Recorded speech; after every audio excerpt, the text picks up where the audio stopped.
안녕하세요. 원영섭 변호사입니다. 오늘은 그 부동산과 관련한 앱을 통한 매매를 한번 알아보겠습니다. 이 앱을 통한 매매가 거래나 이런 것들이 요즘 굉장히 활발하게 이루어지고 있어요. 두 가지 종류가 있는 것 같아요. 하나는 부동산 중개 어플리케이션, 중개 앱을 통해 가지고 거래하는 케이스가 있고, 하나는 단순히 이제 그 중고거래 앱을 통해서 직거래를 하는 경우가 있습니다. 아예 직거래하는 경우에는 중간에 공인중개사가 없는 거예요. 두 가지 다 공인중개사와 관련한 수수료 문제, 뭐 직거래를 하면 수수료가 아예 없는 거고, 그리고 이제 그 공인중개 앱 같은 경우에는 수수료를 굉장히 낮게 책정을 하는 걸로 지금 알려져 있어가지고 많은 사람들한테 또 인기가 있는데, 근데 최근에 이제 전세 사기나 이런 것들을 보면 중고거래 어플이나 이런 게 활용된 경우가 많아요. 뭐 그게 임대차든 아니면 매매든 사실은 그 전국구라는 게 있기가 굉장히 힘들어요. 그 지역을 잘 아는 공인중개사가 가장 이제 사고를 낼 확률이 적습니다.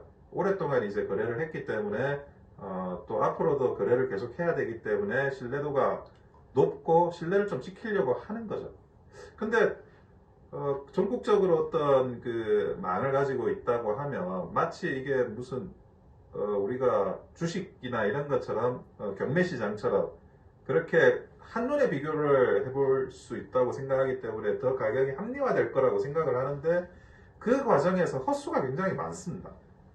그러니까 신뢰도가 낮아지는 대신 이제 비용을 좀 줄일 수 있는 그 가능성이 더 커지는 거고, 그런 것들을 어떻게 바라봐야 되느냐. 저는 아주 그 부동산이라는 게 큰 금액이 오가지 않습니까? 매매도 마찬가지고 뭐 임대차도 마찬가지입니다. 임대차 보증금도 결코 이제 적은 금액이 아니죠. 사회초년생한테는 그게 전 재산일 수도 있습니다. 이런 큰 금액이 오고 갈 때 그래도 어떤 그 해당 지역에 아주 그 오래돼 보이는 공인중개사 사무실을 활용하는 거를 추천을 드려요. 물론 이제 수수료 문제가 있습니다. 비용이 발생을 해요. 적어도 이제 큰 사고를 막을 수는 있어요. 무슨 말이냐면 이제 뭐 공제 증서도 발행을 하고, 그리고 공인중개사들이 이런저런 이제 설명을 하거든요. 이 물건에 대해서. 그리고 등기부라든지 뭐 이런 것들을 다 설명을 해주고. 근데 처음에는 등기부나 어떤 현물에 대한 설명이나 이런 것 여러분 한번 들어보시면 이해 안 되는 단어들이 너무 많습니다.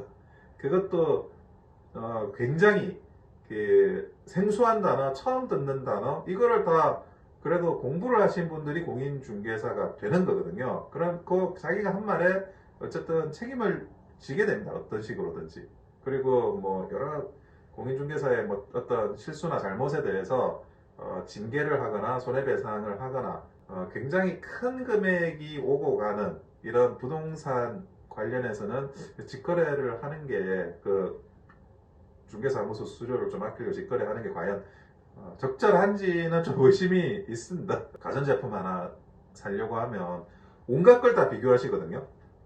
모든 뭐 정말 전교 1등이 공부하듯이 모든 사항을 다 하나씩 대조해 보면서 비교하시는데, 집을 사기 위해서 매매 계약서를 작성하실 때는 오히려 더 굉장히 그 꼼꼼하지 않게 검토를 하시는 경우를 비일비재하게 봅니다.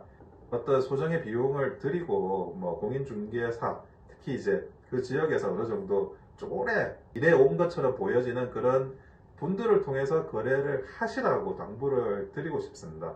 전세 사기 뭐 이게 최고 이슈지 않습니까? 아주 그 소중한 그런 전 재산을 잃어버린 그런 사회초년생들이나 학생들을 보면 너무 마음이 아파요. 어떤 분은 또 극단적인 선택도 하시고 그러는데, 그런 최소한의 그런 안전장치로서 저는 뭐 이런 중고앱이나 중고거래 앱 같은 직거래보다는 자격이 있는 전문가를 통한 거래, 공인중개사를 통한 그런 거래를 추천을 드립니다.